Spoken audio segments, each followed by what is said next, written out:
On the next all-new Katie, Rod Stewart tells all. From his true loves to his most devastating heartbreak, Rod opens up and names names. How did he handle his roaring success? What are his deepest regrets? And what does he think now about that hair?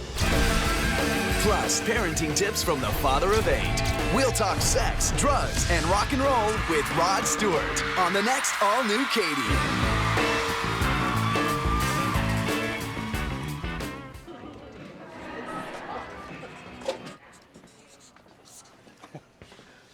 This is going to be a slaughter. It's all the questions that I find really difficult answering. So it should be a great interview. End of my career. This is what happens if you write a book. You've got to stand up and be counted. Did this really happen? Good luck. Thank you. What your feet are on your feet. Maybe one in the stool later.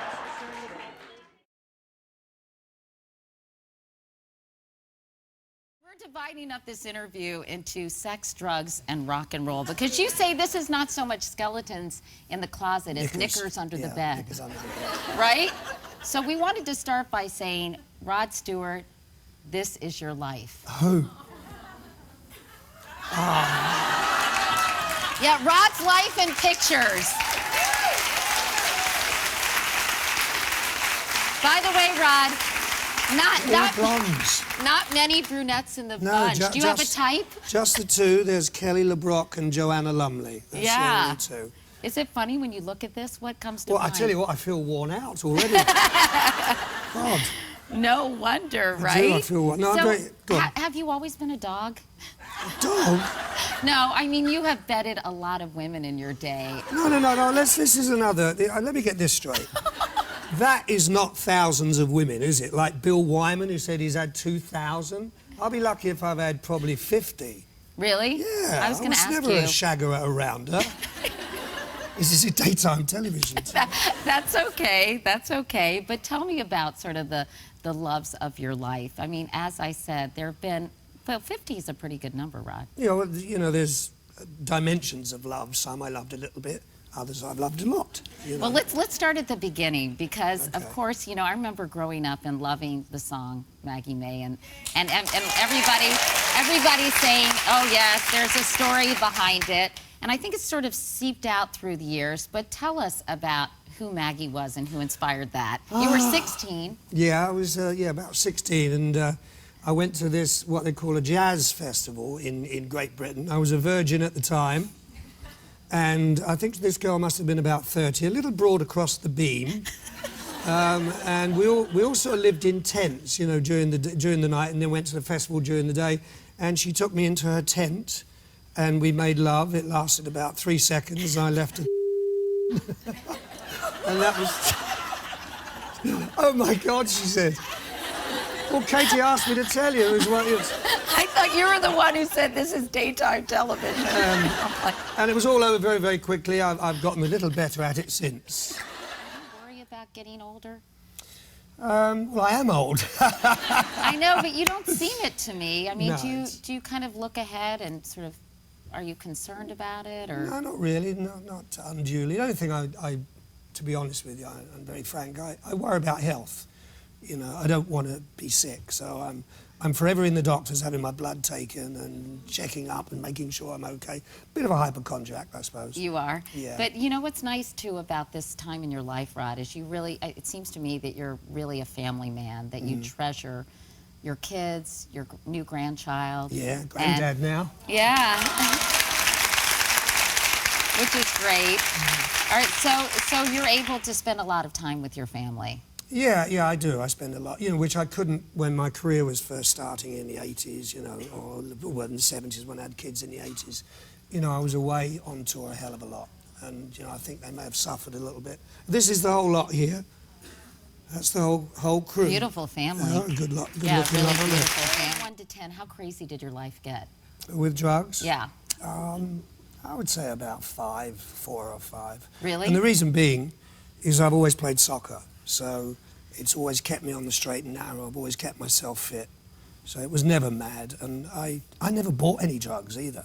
In my entire life, I never bought any. You just took other people's? Well, I was offered. You know, I was off it. I did it, let's say I did it on a social level. You know, and people said, oh, you want some stuff? You know, Yeah. Okay. So But- you never felt as if it got completely out of control? No, because you no, did no, a lot of cocaine, right? No, I didn't do a lot of cocaine. I just said I didn't. I never... Well, you did some cocaine. Yeah, and I in did. fact, this is an interesting story and a little sketchy, but you and Ron Wood were worried about the impact snorting would have on your noses. Yeah. So you came up with a novel way of administering I the wish I drug. was dead. Yeah. You wrote it, honey. But let me just get back to the cocaine. I never went into a priory or anything, a rehab centre. It never affected my relationships, never affected my relationships with my kids or my work. So I was never crippled by drugs. It was just a social thing. But Ronnie was having a lot of trouble with his nose because we were doing a lot. Well, a little. I was doing a little. He was doing a lot. So we came up with the novel idea. You know the way the French take their medicine in little capsules and put it up their bottom? Obviously. So we tried that just for a brief period, and I'm going home now. You couldn't have just snorted the cocaine? No, because Ronnie had a really bad nose and it was beginning to affect my voice. Wow. Yeah, so- Now, back in the day, you Youth. and... It was called Youth. You and Ron Wood were very, very good friends. And we still are, yeah. The stories about the two of you gallivanting around are hilarious. I love the one where Janis Joplin used to basically stalk you two, wanting to Yeah. shag one or the other. Shag. Right? Yeah, that's and true, used to... yeah. What? Tell me about that. You used to hide from her? Well, Ronnie didn't, I didn't. Ronnie did, I didn't. But she was very amorous, you know, and we respected her. What a voice she had. But she definitely wanted to get one of us, you know, so we kept running away, you know. Wow. So we did a few gigs with Janice and the Big Brother and Holding Company. Yeah. So those were the days. And tell us about your relationship with Elton John. You guys became very close friends, and you had sort of a friendly rivalry. Tell me about that. Oh, yeah. Well, the rivalry is still there. We don't... that's Elton and I in the bath after we both played soccer. Looks like a Cialis commercial. Yeah. Elton looks terribly shocked, doesn't he?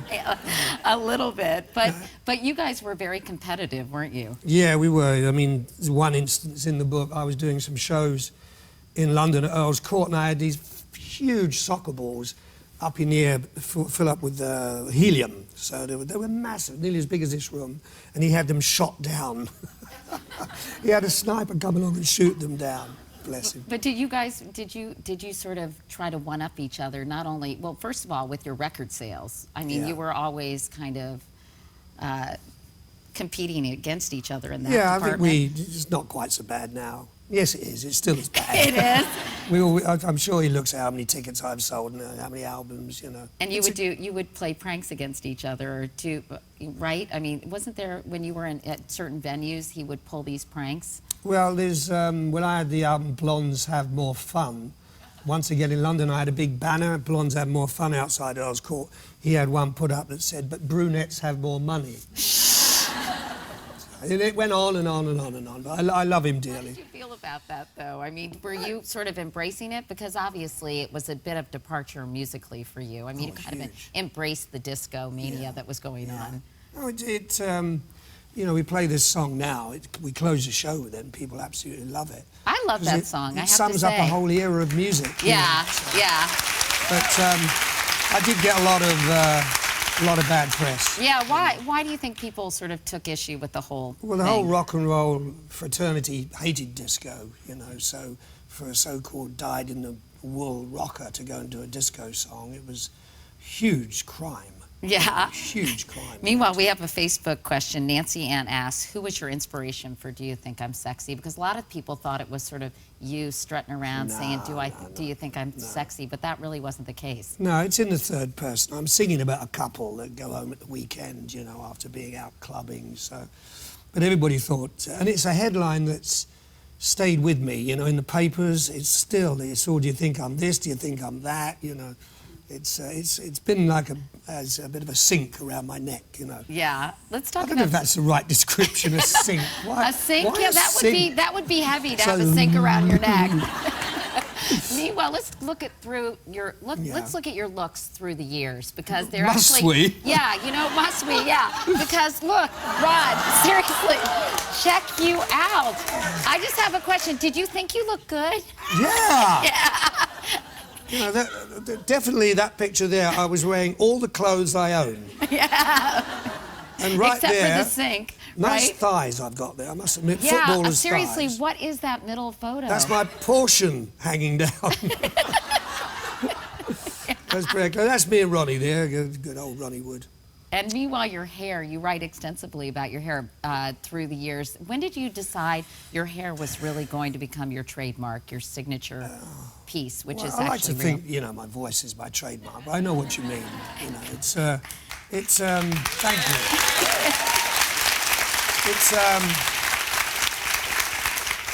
It's been, you know, short and long, but basically it's the same style, you know. So as I say in the book, it's me and the Queen Mother of England, the Queen of England, have got something similar. We both had the same hairstyles for 40 years. Yeah. Well, you're right. You know, it's your voice and your music, which is everything. And so your lyrics are so iconic, and you have some very, very passionate fans. So we decided to put one of them to the test to see just how well they know your songs. So we have someone, Jackie from Phoenix is here, and she's come. Jackie, come on up. Come on up. Jackie, all right. Come on up here, Jackie. Come, Jackie. Look. Hi, darling. Oh, my God. All right, Jackie, come stand next. Okay. Jackie, sit down. No, you sit here, Rod. Jackie, okay. you stand next to Rod. Oh, my gosh. I cannot believe this. I am freaking out. Okay, well, you're doing really well. I'm We're going to play a kidding. little game, Jackie. I feel terrible. think You I should need sit. to You sit- sit I down. need Okay. I'm sorry. Okay. Okay. All right, here, Rod, this is your mic. You hold on to that one, Jackie, and we're going to play a little game. This is how it's going to work. I can't remember my name right now, let alone... Rod is going to sing a few bars of some of his biggest hits, and when he stops singing, you need to continue and sing the lyrics of the song he's singing. Does that sound good? Or you can go home now. Okay. Now, if Jackie gets all these songs right, everybody gets to go home with a copy of Rod's autobiography.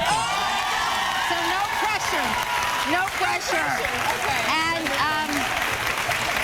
Jackie, if she doesn't get the songs right, there's a Barnes & Noble right around the corner. So, all right, where I was Rod, gonna be. let's start with Young Turks. Billy left his home with $1 in his pocket and a ear full of dreams. He said somehow, some way, gotta get better. Oh, is it my turn? Cool. Yeah. Oh, it's got to get better than this. Keep going. Patty packed her bags, left a note for her mama. She was just 17. There were tears in her eyes when she kissed her little sister goodbye. Nice job. Okay, next. Okay, Rod, I think you're doing great. You're in my heart. I didn't know what day it was when you walked into the room. I said hello, I noticed. You said goodbye too soon. Keep going. All right, that's good. We'll give that one through to the you. clientele, spinning yarns that were so lyrical. Keep going. What? Okay, never mind. Okay. She lost the All thread. right. The next song is You Wear It Well. I had nothing to do on this hot afternoon but to settle down and write you a line. I've been meaning to phone you, But from Minnesota, into a very long time, you wear it well. Okay. Love Ashley, but that's all right. Nice. All right. And now, your signature, well, one of them. Do you think I'm sexy?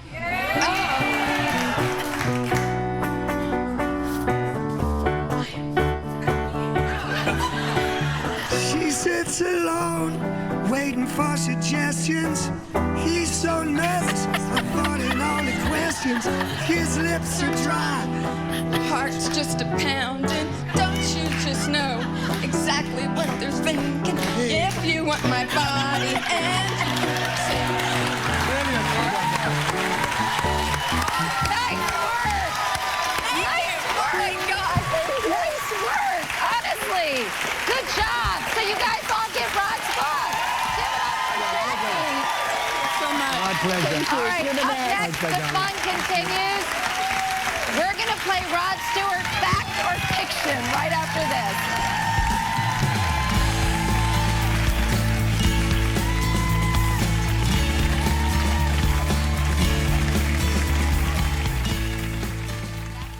Rod's first job as a teenager was digging graves at Highgate Cemetery in London. Oh.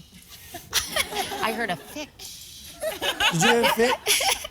What is it? Well, it's sort of fiction because I did work in a cemetery, but I never dug any graves. What I used to do was measure out the 7-foot by 2-foot plot.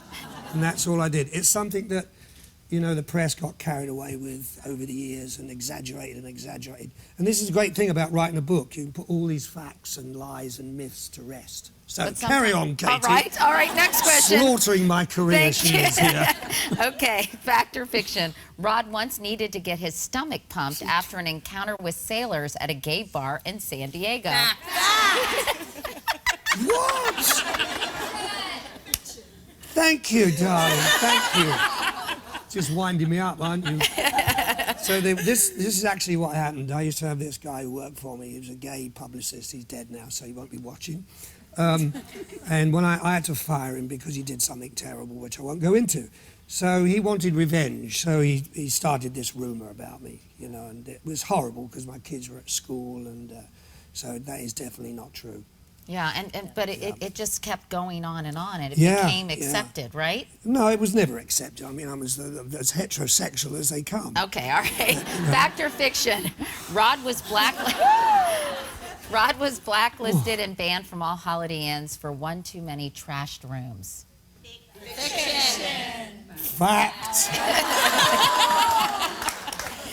Your band was the first to ever receive this honor, I understand. Is that true? In the old days, it was like The Who and the Faces were known for smashing up hotel rooms, and it was silly, I know.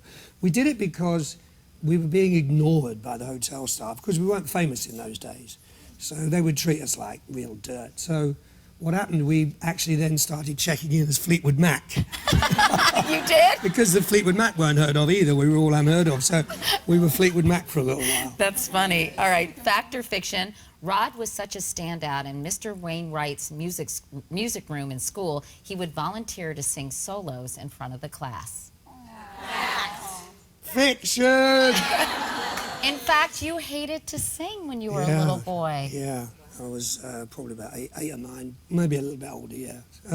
So I had this guy, and he was a real bully, and he knew I didn't like singing, you know, and he'd pull me up in front of the class, and I'd have to sing. So I thought, how am I going to get out of this? This is really vile. Are you ready? I know, I read about this. Shall I go into this? Yeah, go ahead. So what I used to do, you know, I don't know if your kids, when they're sick at school, they get sent home. So what I used to do was make a little bowl of sick. He would make fake vomit with mashed potatoes from his lunch, carrots, and a little meat. He would mush it up with water. Stir it up, and then throw it on the playground, and my mate would go, "Please, sir, Stuart's been sick." He'd come over and go, "Poor boy, take him home." So, and that's all to get out of music class? All to get out of music class. Wow. Isn't it funny how it's turned out? It is funny how it's turned out. And finally, fact or fiction, if offered the chance to have sex, play music, or play football, Rod would gladly choose football, i.e. soccer. I'm not sure about that. No, I also think that. that the fact that you're a model railroad, a master model railroader, and you don't have a train set, you have a... No, don't ever say train set. I know. Oh, no. So you have a serious... Yeah, it's massive, yeah. Yeah, in your house. Yeah, in the loft. It's huge. It's a real passionate hobby. It's kept me out of trouble. Yeah. You know, it really has. I love it. Kind of, yeah. Hey, Katie. My YOLO has always been to meet Rod Stewart, and that happened on the show today. I sang songs with him, played a great game, had a wonderful time. Thank you so much for making my YOLO come true.